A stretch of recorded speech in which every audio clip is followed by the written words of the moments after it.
항상 잊지 말고 기억해야 될 하나님의 은혜.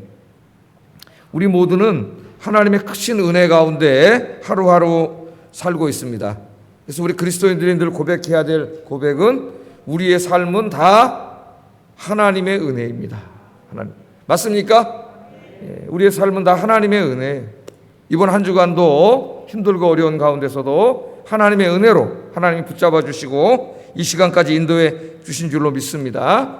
우리의 삶의 모든 게 다 하나님의 은혜인데도 우리는 불행하게 그 하나님의 은혜를 종종 잊어먹고 삽니다. 그죠? 예배가 잠깐 중단되고 그러기 전까지는 그 예배를 드림이 그냥 당연한 것인 줄 알았어요. 그런데 그 예배 드림이 당연하지 않다는 것을 우리가 잠시나마 깨닫게 되었습니다. 우리의 일상이 그냥 저절로 주어진 게 아니에요. 여러분 이곳에 와서 이렇게 예배드리고 찬송 부르고 기도하고 말씀 듣는 것이 그냥 이렇게 이루어진 게 아닙니다. 이게 다 하나님의 은혜인 줄로 믿습니다. 다 하나하나가 하나님의 은혜예요. 그러니까 늘 감사하고 살아야 되는데 하나님의 은혜를 우리가 잊어먹고 살 때가 굉장히 많습니다. 그래서 사람들은 은혜는 어디다 새겨요? 물에다가 새기고 원수는 돌에다 새기든지 가슴에다 새기든지 그런다는 말이 있습니다. 그러니까 은혜는 금방 잊어버려요. 다른 사람들이 나에게 잘해준 거, 베풀어준 거, 그런 사랑, 은혜는 금방 잊어버려요. 그래서 사람은 10번 잘해주다가 한 번 서운하면은 10번 잘해준 건 소용없습니다. 그건 다 잊어버려요. 뭐만 계속 생각하고 살아요. 한 번 서운하게 한 거, 그것만 계속 생각하면서 사는 게 인간이에요. 그러니까 얼마나 어리석습니까?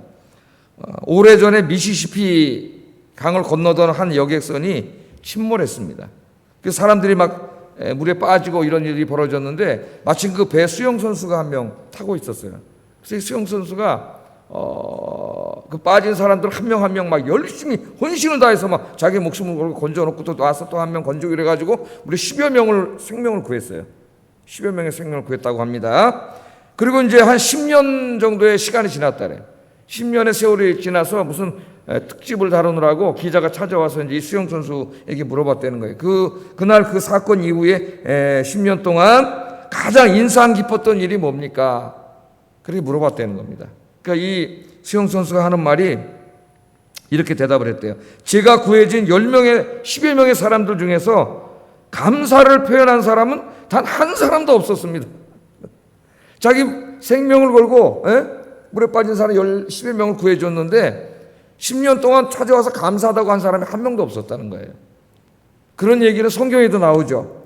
예수님 나병 환자들 10명이 오니까 불쌍히 여기시고 다 치료해 주셨잖아요. 나병은 낫는 병이 아닙니다. 그냥 그렇게 살다가 다 썩어가지고 죽는 병인데 우리 예수님이 살려주셨죠. 그랬더니 나중에 감사하다고 찾아온 사람은 몇 명 있었어요? 한 명밖에 없었어요. 그것도 유대인, 이스라엘 사람은 없고, 이스라엘 사람은 이스라엘 사람이지 유대인은 없었어요. 사마리아인 한 사람이 찾아와서 감사했습니다. 그래서 예수님이 화를 내시죠. 내가 10명을 치유해 줬는데 어떻게 감사로운 사람도 하나밖에 없느냐? 9명은 어디 갔느냐? 그렇게 예수님이 책망하신 적이 있습니다. 이 이스라엘 사람들은 오늘 우리가 구약 성경을 쭉 읽어보면은 진짜 감사할 줄 모르는 사람들. 그 애굽에서 노예 생활하던 사람들을 하나님이 구원해 주셔가지고 그 가나안 땅까지 이렇게 인도해 주시는데 얼마나 많은 은혜를 하나님 베풀어 주셨어요. 구름 기둥과 불 기둥으로 낮에는 구름 기둥으로 밤에는 불 기둥으로 인도하시고 만나와 메추라기로 먹여주시고 반석을 쳐서 샘물을 주시고 다 하나님이 해주셨잖아요. 그런데 그렇게 크신 하나님의 은혜를 잊고 살다가도 조금 뭐가 부족하게 되면은 금방 원망을 해요. 불평하고 원망하고 감사를 모르는 민족이에요. 그래서 이스라엘이 광야 40년 돌아다니다가 출애굽 1세대들이 여호수아와 갈렙 빼고는 한 사람도 못 들어갔어요. 가나안 땅에 다 죽었습니다. 거기서 왜 죽었어요? 원망하다가 죽었어요. 하나님께서 세했어요. 니네들이 10번이나 나를 불평하고 나에게 원망했다래요. 하나님 그렇게 많은 은혜를 베풀어 주셨는데 여러분들 우리의 인생이 하나님의 은혜라고 아까 여러분이 아멘 했습니다. 감사하는 마음으로 살고 있습니까? 오늘 이 말씀은 이스라엘 사람들에게 하나님이 꼭 지켜야 한다고 명령하신 3가지 3대 절기에 관한 말씀이에요. 이거 하나님의 은혜를 기억하는 거하고 3대 절기하고 무슨 상관이 있지? 이게 밀접한 관계가 있어요. 왜 하나님이 이 3절기를 지키라 하셨는가? 오늘 좀 여기에 대해서 생각해 보려고 하는데, 아까 우리가 16절, 17절을 읽었죠. 다시 한번 읽어보겠습니다. 하나님 뭐라고 말씀하셨는지. 시작.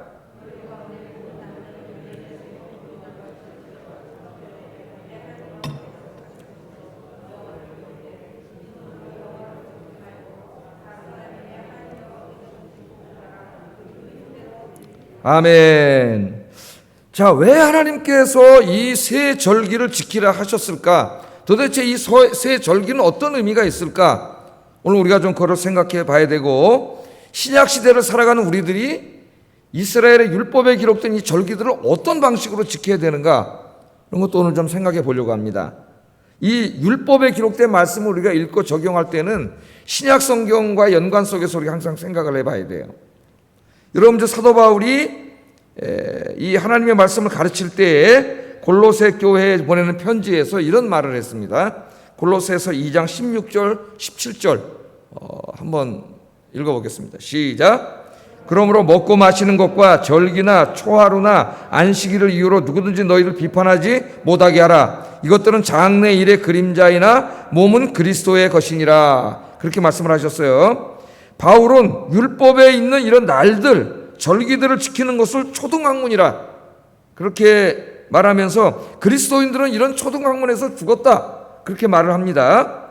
갈라디아서 4장 10절 11절 한번 읽어보겠습니다. 시작. 절기와 해를 삼가 지키니 내가 너희를 위하여 수고한 것이 헛될까 두려워하노라, 그렇게 말해요. 그러니까 갈라디아 사람들이 예수 믿고 구원을 받았는데도 여전히 율법에 기록된 오늘 여기 있는 말씀들, 이 절기들을 다 지키고 있는 거죠. 거기에 대해서 사도 바울이 책망을 합니다. 책망을 해요. 구약에 보면 분명히 하나님이 지키라 그랬는데 사도 바울은 그 지키는 사람들을 책망하고 있어요. 어떻게 된 거예요, 여러분? 예? 어떻게 된 겁니까? 오늘 제가 여기에 대한 자세한 신학적인 것을 설명하는 것은 목적이 아니고, 오늘날 그리스도인들은 이 신약 성경의 말씀에 의해서 여기에 있는 이 절기들을 문자적으로 지키지 않습니다. 유월절 지키시나요? 교회에서 유월절 지키는 거 봤어요? 안 봤어요? 7.7절 지키는 거 봤어요? 장막절 우리가 지킵니까? 장막절날 어디죠? 한강에 가서 텐트 쳐놓고 우리 교인들이 일주일 동안 거기 가서 텐트에서 자고 그러나요? 그러니까 안 하죠. 그런 날을 지키라고 얘기하지도 않아요. 자, 이건 어떻게 된 거냐? 그럼 그리스도인들은 이 구약 성경 오늘 신명기에 있는 이 말씀은 다 상관이 없는 거냐? 모세율법은 다 상관이 없는 거냐? 우리가 여기 이제 더 깊은 신학적인 이해와 공부가 필요합니다. 자, 결론적으로 말하면 우리 그리스도인들은 여기 말씀 신약의 바울이 가르친 것처럼 여기 있는 절기를 지키라는 말씀들을 문자적으로 지킬 필요는 없습니다. 왜냐하면 예수 그리스도께서 여기에 담겨있는 구속적인 의미를 십자가에서 완성하셨기 때문에 문자적으로 지키진 않아요. 아무도, 한국교회 누구도 개신교에서 여기 있는 3대 절기를 문자적으로 지키지 않습니다. 그러면 이거는 다 상관이 없는 거냐? 상관이 없으면 이 성경 말씀 우리에게 왜 주셨을까요? 예? 상관이 없는 게 아니에요. 문자적으로 지키지는 않지만 이 말씀이 우리가 상관이 없는 게 아니에요. 하나님이 왜 이 3절기를 지키라고 하셨는가 하는 그 3절기를 지키라고 하신 하나님의 말씀의 원래 의미, 원래 의도, 그게 있겠죠. 그냥 절기를 지키라 그러지 않았을 거 아니에요. 그 원래 의도를 우리가 찾아내서 그 원래 의도를 지켜야 돼요. 우리가 모든 율법이 마찬가지입니다. 율법은 하나님의 말씀이 저 오래전, 지금으로 몇 천 년, 한 3,500년 전 이스라엘 사회, 농촌 사회 이스라엘 사회에 주어진 그 문화 속에서 주어진 말씀이 율법이에요. 그렇기 때문에 그 말씀을 우리에게 적용할 때는 문자적으로 적용하지 않고 그 율법의 말씀을 주신 하나님의 원래 의도를 찾아내서 우리가 그 원래 의도를 적용을 합니다. 적용을 해요. 네? 자, 예를 들어서 우리가 예를 들면은 하나님은 집을 질 때 그 옥상에다가 난간을 만들라 그랬죠. 난간을 만들라 그랬어요. 근데 오늘 그 말씀을 문자적으로 지키면 우리는 집을 짓고 모두 위에다 이렇게 난간을 만들어야 됩니다. 근데 그렇게 막 그대로 문자적으로 지킬 때 아무도 지키지 않죠. 예수 믿는 사람도 신경도 쓰지 않아요. 그럼 그게 우리랑 필요 없는 거냐? 그게 아니에요. 왜 하나님이 난간을 만들려고 그랬냐? 옥상에다가. 이 예루살렘은 산성이에요. 살아있는 성이기 때문에 이렇게 집을 지면 어떤 집들은 대부분 밑에 보면 낭떨어집니다. 옥상에 올라갔다 잘못하면 떨어져 죽어요. 그래서 그 생명을 보호하기 위해서 난간, 이웃의 생명을 보호하기 위해서 난간을 만들려는 거예요. 그러니까 오늘 그것을 우리가 적용할 때는 문자적으로 지키지는 않지만 그 정신을, 하나님의 말씀의 의도를 찾아와서 우리가 지키는 거예요. 그래서 예를 들면 내가 집을 짓더라도 이웃들을 생각해서 건폐율을 지키거나 또 일조권을 침해하지 않거나 이런 것들로 지키는 거죠. 안 지키는 게 아니라 여기 말씀도 마찬가지예요. 자, 왜 하나님이 이 절기를 지키려고 하셨는가? 그 의도를 하나하나 찾아내서 오늘 우리가 좀 지키려고 합니다. 첫째는 6월절이에요. 6월절. 6월절은 뭐 너무나 유명한 절기라서 여러분들이 잘 아시죠? 6월절은 어떤 절기예요? 하나님께서 애굽에 종살이하던 이스라엘 사람들을 구원해 주신 그 구원을 기념하고 감사하는 절기입니다. 그죠? 그 마지막 장자들을 하나님이 치실 때, 애굽의 장자들을 치실 때 어떻게 하셨어요? 이스라엘 백성들, 하나님의 백성들은 구원해 주시기 위해서 문설주에다 어린 양의 피를 발라놓으라 그랬죠. 그러면 죽음의 천사가 애굽의 전역을 휩쓸면서 왕의 아들까지 죽습니다. 그때 전역을 휩쓸면서 장자들을 다 칠 때에 그 어린 양의 피를 문설주에다 발라놓은 집은 그냥 지나가는 거예요. 죽이지 않고 장자를. 그래서 지나갔다 그래서 패스오버. 영어로 6월절이 패스오버야. 6월 했다는 말이에요. 지나갔다는 말이에요. 그래서 이 6월절은 하나님의 이 구원의 은혜를 기념하는 날입니다. 우리가 다 읽지 않았지만 1절 한번 읽어보겠습니다. 1절 시작.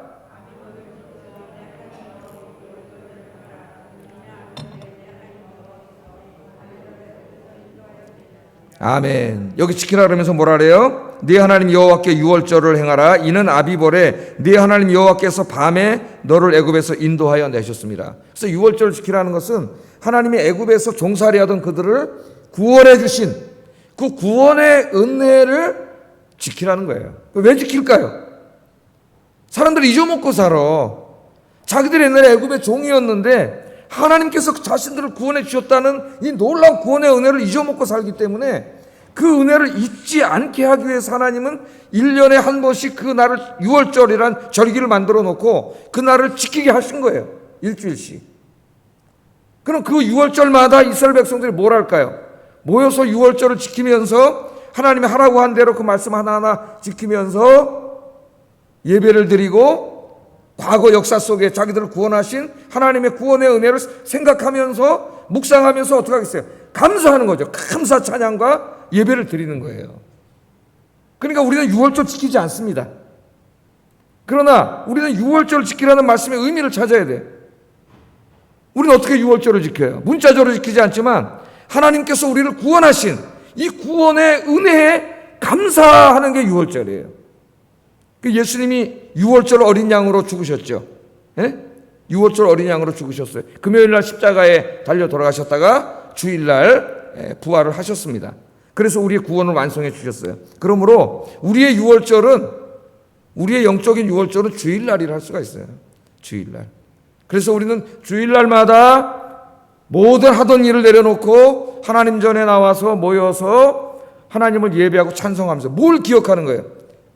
저 억만 죄악에서, 애국과 같은 이 세상 억만 죄악, 이 죽음이 지배하는, 이 고통이 지배하는 이 세상에서 우리를 구원해 주신 하나님의 은혜를 기억하면서 감사하는 게 주일 예배예요. 주일 예배. 예배의 핵심은 감사예요. 감사. 그래서 우리는 날마다 우리를 구원해 주신 하나님의 은혜를 잊으면 안 됩니다. 이게 얼마나 큰 은혜예요. 안 그랬으면 우리 다 지옥 갈 존재들인데 늘 이 하나님의 은혜를 기억하면서 주일날도 우리가 6월절을 지키지만 여러분 매일매일 하나님 앞에 기도하는 시간이 6월절 감사 예배가 되길 주의 이름으로 축복합니다. 새벽 예배 오시는 분은 매일 새벽마다 6월절 예배를 드리는 거예요. 감사 예배를 드리는 거예요. 여러분 집에서 개인 경건을 시간을 갖고 말씀을 묵상하고 기도하면서 늘 나를 구원해 주신 하나님의 은혜를 감사할 때 여러분들은 유월절을 지키는 거예요. 이 구원의 은혜에 대한 감사, 나 같은 죄인 구원해 주신 은혜에 대한 감사가 넘치기를 주의 이름으로 축복합니다. 자, 이 은혜를 절대 잊으면 안 된다. 3대 절기는 꼭 지켜야 된다 그랬으니까 이 유월절의 은혜, 구원의 은혜 절대 잃어버리면 안 돼. 두 번째는 77절을 지키라 그랬어요. 77절. 77절은 뭐하고 관계된 절기예요? 나중에 신약까지 와서 그런 건 생각할 필요 없고 이 구약시대에 주어질 때에 77절은 보리와 밀농사에 풍년을 주신 하나님께 감사하는 절기입니다. 보리와 밀농사 10절 11절 한번 읽어보겠어요. 시작. 9절부터 11절까지 시작. 첫날부터 7주를 세어 내 하나님 여호와 앞에 77절을 지키되 내 하나님 여호와께서 내게 복을 주신 대로 내 힘을 헤아려 자원하는 예물을 드리고 너와 내 자녀와 노비와 내 성중에 있는 레위인과 및 너희 중에 있는 객과 고아와 과부와 함께 내 하나님 여호와께서 자기의 이름을 두시려고 택하신 곳에서 내 하나님 여호와 앞에서 즐거워할지니라. 77절 지켜야 안 지켜요? 안 지키잖아요. 우리 77절은 이제 신약에서는 오순절이라 그러는데 또는 뭐 맥주절이라고도 하고 안 지키지 않습니까? 근데 하나님 지키라 그랬어요. 자, 77절이 뭐냐? 7주를 셀지니 곡식의 낫을 대는 첫날. 이게 보리농사입니다. 보리를 먼저 추수하기 때문에 보리가 이제 다 익어가지고 낫을 대는 첫날 딱 잘라서 보리의 그 첫 열매를 하나님께 드리는 것을 초실절이라 그래요. 초실절. 그러니까 믿음의 사람, 경건한 사람들은 항상 첫 열매를 하나님께 드렸어요. 왜? 첫 열매가 가장 귀한 것이거든. 사람으로 말하면 장남이죠. 장남. 그래서 옛날에 이제 주의종으로 자기 아들을 드릴 때 부모님들이 장남을 드리는 거죠. 장남을. 근데 꼭 장남만 목사 되는 건 아닙니다. 첫 열매를 드리는 거예요. 가장 소중한 거를. 그리고 그러면 77절은 뭐냐? 그 보리 농사가 딱 돼가지고 보리의 수확의 열매를 딱 뵐 때 얼마나 감사했겠어요. 그러니까 그걸 베서 그걸 하나님께 드리는 거예요. 그리고 그로부터 며칠이 지나야 돼요? 7주로 세라 그랬으니까 7 곱하기 7 7주 후에 그러면 50일이 되겠죠. 그게 오순절이 되는 거예요. 오순절. 그 7주가 되는 해에 밀농사가 마감돼요. 그래서 보리농사 첫 열매를 드리고 밀농사를 다 끝내면서 그 밀농사의 또 첫 열매를 하나님께 드리는 날이 뭐 하는 날이에요? 77절이에요. 그 원래 의미는 나중에 여기 이제 신학적인 의미가 붙어서 막 율법을 받은 날도 되고 막 오순절 성령이 임한 날도 되고 그러지만은 원래 의미는 이 풍성한 풍년이란 말이 안 나와요. 풍년을 주신 하나님의 은혜를 기억하면서 감사하는 날이에요. 감사하는 날. 자, 여러분 한번 생각해 보세요. 이스라엘은 물이 풍족하지 않은 땅입니다. 그래서 이제 한 9월 중순이나 10월 초순부터 비가 와가지고 한 3, 4월까지 비가 와요. 우기가 있고 나머지는 건기예요. 물이 없습니다. 그래서 이스라엘이 농사를 지으려면 제일 중요한 게 뭐냐면 씨를 파종할 때 그 이른 비가 와야 되고 또 추수하기 전에 곡식이 잘 익으려면 늦은 비가 와야 돼요. 성경에 이른 비와 늦은 비 얘기가 자주 나오죠. 이 이른 비와 늦은 비가 와야 돼. 그러니까 농부들이 나가서 밭을 일구고 씨를 뿌리고 길쌈을 하고 또 매일 나가서 잡초 뽑아내고 하는 농부가 하는 이 모든 농부들이 수고하잖아요. 그러나 농부가 수고한다고 그 결실이 보장되는 게 아니에요. 비가 안 오면 아무 소용이 없는 거죠. 그런데 비가 오고 안 오고는 인간의 능력을 넘어서는 일입니다. 비는 우리가 노력한다고 올 수 있는 게 아니에요. 어리석은 자들은 저 바알 앞에 가서 기우제를 지내고 거기 가서 제사를 지내고는 바알이 비를 내려준다고 생각했지만 바알을 하고 아세라 그 나무로 만든 목상인데 그게 무슨 비를 내려줘요? 어리석은 자들이죠. 이건 인간이 할 수 있는 일이 아니에요. 비를 내려주시는 분 하나님이. 그래서 하나님이 이스라엘에게 복을 주신 얘기를 상징적으로 얘기할 때 내가 너에게 늦은 비와 이른 비를 내려주셨다 그래요. 그 말은 곧 모든 곡식이 풍성하게 풍년이 들게 해주셨다는 거예요. 그러니까 이스라엘에 풍년이 들었다는 것은 다 누가 주신 거예요? 하나님이 주신 거예요. 이게 다 하나님의 은혜인데 그런데 이 이스라엘 사람들이 가나안 땅에 들어가서 농사를 짓다가 하나님의 은혜로 농사가 잘 됐단 말이죠. 예? 농사가 잘 되면 당연히 하나님께 감사의 예배를 드려야 되는데 그렇게 하지 않았어요. 내가 잘못 적었네. 레위기 5장 24절 25절 한번 읽어보겠습니다. 시작. 우리를 위하여 추수기한을 정하시는 우리 하나님 여호와를 경외하자 말하지도 아니하니 너희 허물이 이러한 일들을 물리쳤고 너희 죄가 너희로부터 좋은 것을 막았느니라. 이게 레위기인지 예레미야인지 제가 좀 헷갈립니다. 한번 집에 찾아보세요 이따가. 자, 또 너희 마음으로 우리에게 이른 비와 늦은 비를 때를 따라 주시며 우리를 위해 추수기한을 정하시는 우리 하나님 여호와 마땅히 감사하고 예배를 드려야 되는데 어떻게 한다 그래요? 경외하자. 그 하나님을 경외하자 말하지도 아니한다. 말하지도 아니한다. 그러니까 이 사람들은 하나님이 주신 축복을 다 하나님의 은혜로 여기지 않고 자기가 잘나서 자기 지식과 경험과 능력으로 다 이뤘다고 생각하니까 감사가 없는 거예요. 우리 주변에 보면 그렇게 살아가는 사람들이 굉장히 많습니다. 하나님은 항상 이스라엘에게 복 주시려고 그렇게 하셨어요. 신명기 읽어보면 항상 하나님 복 주시기를 원하셨는데 복을 주시려고 할 때 하나님이 제일 염려하신 게 있어요. 가나안 땅에 들어가서 농사 짓고 같이 키울 때 하나님이 복을 주시려고 그러는데 하나님 염려하는 게 있다고. 그게 뭔지 아세요? 한번 읽어보겠습니다.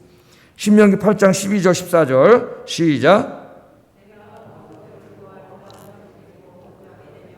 또 내 소와 양이 번성하며 내 은금이 종식되며 내 소유가 다 풍성하게 될 때에 내 마음이 교만하며 내 하나님 여호와를 잊어버릴까 염려하노라. 여호와는 너를 애굽 땅에 종되었던. 이렇게 나와요.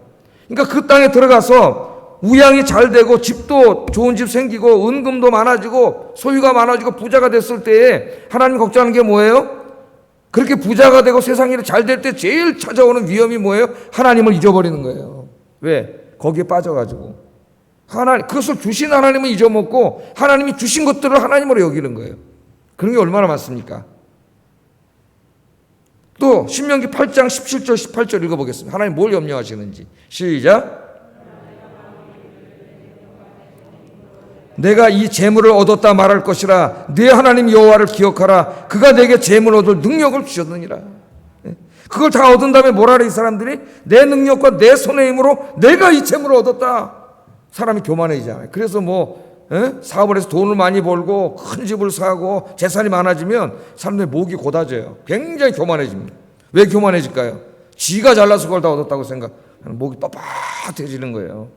하나님이 주신 건데 그 능력도 하나님 주신 거고 그 지혜도 하나님 주신 거죠. 마땅히 겸손하게 무릎 꿇으면서 하나님께 감사해야 되는데 감사할 줄 모르는 거예요. 그래서 하나님이 지키라고 한 게 77절이에요. 1년에 한 번씩 추수할 때마다 이 보리농사와 밀농사를 잘되게 하신 분이 네가 아니고 바알이 아니고 만군의 여호와 하나님이라는 것을 잊지 않았고 그 하나님께 감사하고 감사 예물을 드리고 그게 77절입니다. 그래서 오늘 77절 말씀을 읽어보면 세 가지예요. 첫째는 이 모든 복을 주신 분이 하나님임을 인정하는 겁니다. 여러분 인정하십니까? 여러분이 가지고 있는 모든 것들은 다 하나님 주신 거예요. 이걸 인정하지 않는 사람은 하나님을 믿는 사람이 아니에요. 두 번째는 하나님 은혜에 감사하는 마음으로 어떻게 하라 그랬어요? 자원하는 심령으로 예물을 드리라 그랬죠. 그게 11조 감사헌금 등 하나님께 드리는 예물입니다. 예물을 드리라 그랬고 세 번째는 또 하나 말씀하셨어요. 너 혼자 다 먹지 말고 네 주변에 가난한 이웃들과 함께 이것을 나누라 그랬어요. 이 기쁨을 함께 하라. 이게 77절의 의미예요. 그러니까 7절의 가장 중요한 의미는 뭐냐?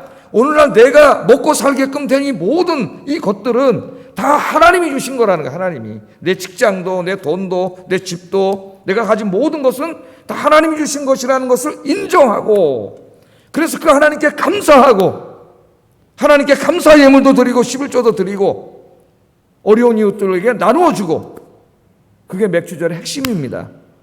그래서 여러분 이 77조를 지키라 그랬어요. 하나님이 어떻게 지켜야 돼요? 나에게 주신 모든 것들은 다 하나님이 주신 겁니다 하는 걸 인정해야 됐죠. 하나님 것이라는 걸. 예? 그래서 그 하나님 은혜 감사하면서 하나님께도 드리고 이웃들에게도 나누어주는 이 77조를 잘 지키시는 여러분 되기를 주의 이름으로 축복합니다. 평생 주님 나라 갈 때까지 지켜야 돼요. 세 번째 마지막은 초막절이에요. 초막절. 초막절은 어떤 절기예요? 추수가 다 끝난 후에 이제 드리는 절기인데, 이것은 애굽의 광야길 40년 동안 지켜주신 하나님의 은혜에 감사하는 절기입니다. 자, 지금 가나안 땅에 와서 잘 먹고 잘 살고 있지만 그 이전에 어떻게 했어요? 애굽에서 나와가지고 40년 동안 광야길을 지나왔잖아요. 예? 그리고 또 가나안 땅에 가서 살아가고 있는데, 광야길 40년을 한번 돌아보세요. 어떻게 왔습니까? 광야길에 그들의 생명을 위협하는 게 얼마나 많았어요. 예? 그 내려 찌는 햇빛에 다 타 죽거나 밤에 너무나 추워서 얼어 죽거나 그럴 텐데, 하나님이 다 불기둥으로 구름기둥으로 막아주시고, 그 사막의 전갈과 같은 독을 가진 해충들 이런 것들이 엄청나게 많은데 하나님이 그거 다 지켜주시고, 온갖 전염병으로부터 다 지켜주시고, 아말렉 사막의 도둑놈들이 쳐들어올 때는 하나님이 그 도둑놈들을 다 막아주시고, 그 광야길 40년 동안 오는 동안에 하나님이 다 어떻게 하신 거예요? 지켜주신 거죠. 지켜주신 거예요. 그래서 그 하나님이 지켜주시는 은혜, 또 가나안 땅에 와서 살 때에도 하루하루가 어떻게 될지 몰라요. 그런데 하나님이 다 지켜주신 거예요. 그래서 우리 하루하루 이렇게 우리가 살아가는 게 이게 다 하나님의 은혜입니다, 여러분. 지금 전염병이 막 가득하고, 그런 가운데 있죠. 온갖 질병이 우리를 위협하고, 온갖 위험이 우리 주변에 존재하고 그러는데도 우리가 하루하루 이렇게 살아갈 수 있는 것은 다 하나님의 은혜, 하나님의 은혜. 하나님이 졸지 않으시고 주무시지 아니하시고 하나님이 지켜주시기 때문이에요. 그거를 잊어먹고 살아요. 그래서 오늘 우리가 잊어먹지 말고, 초막절을 지키라 그랬지. 그럴 때 뭘 생각해야 돼? 내가 오늘까지 이렇게 안전하게 살 수 있는 것은 다 하나님의 은혜구나. 초막절은 바로 지켜주심에 대한 감사예요. 지켜주심에 대한 감사. 시편 121편 3절 4절 읽어보겠습니다. 시작.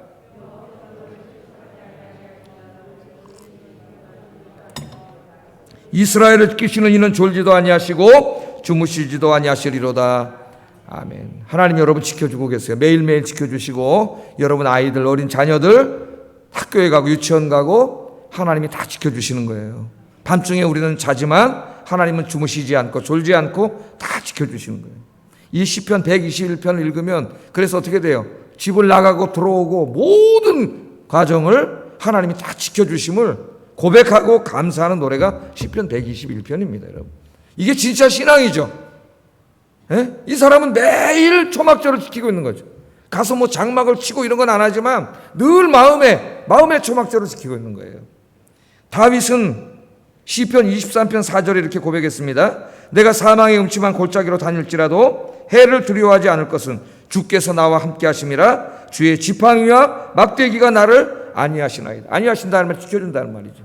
우리 인생 살다 보면 사망의 음침한 골짜기를 지나갈 때가 있다, 그런 말이죠. 자기 인생 중에 얼마나 죽을 고비가 많았습니까? 이 다윗이 사울에게 쫓겨다니면서 10여 년 동안 도망자 생활을 했는데, 그때마다 하나님이 사망의 음침한 골짜기를 다닐 때에 꼼짝없이 죽게 생겼을 때에도 하나님이 지팡이와 막대기로 늘 지켜주셨다고 시편 23편 4절에서 하나님 감사한 거예요. 감사.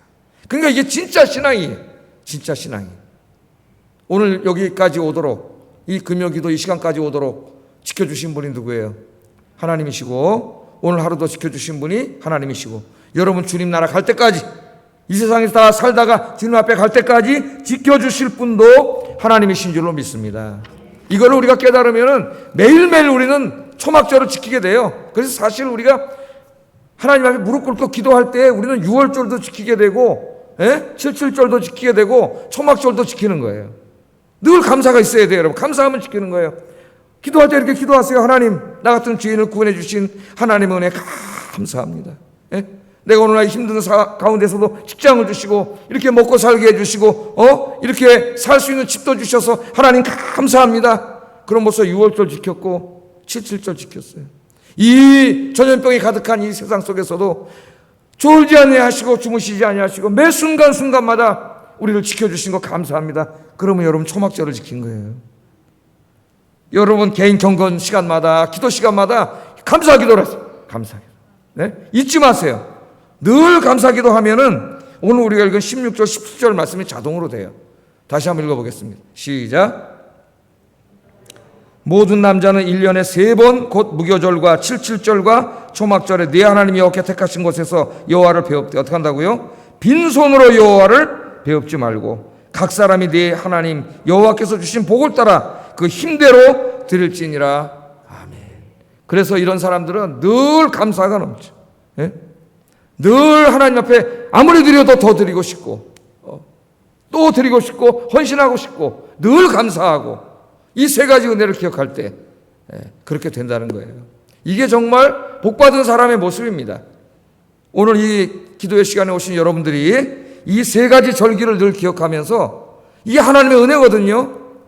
이게 저절로 되는 게 아니거든요. 절대 잊지 않고 날마다 감사하는 여러분 되기를 주의 이름으로 축복합니다. 기도하겠습니다. 자, 오늘 세 가지 하나님의 은혜를 잊으면 안 됩니다. 우리를 구원해 주신 은혜, 나에게 일용할 양식을 주신 은혜, 그 다음에 날마다 나를 지켜주시는 은혜. 이 세 가지 은혜가 6월절과 77절과 초막절의 은혜예요. 이 은혜를 늘 기억하면서 늘 감사하게 하소서, 감사가 넘치게 하소서. 첫 번째 기도 제목이고요. 우리의 감사가 입술의 감사만이 아니라 성전의 예배로, 감사의 예물로 드려짐으로 표현되게 하소서. 우리 같이 기도하겠습니다. 사랑과 은혜가 충만하신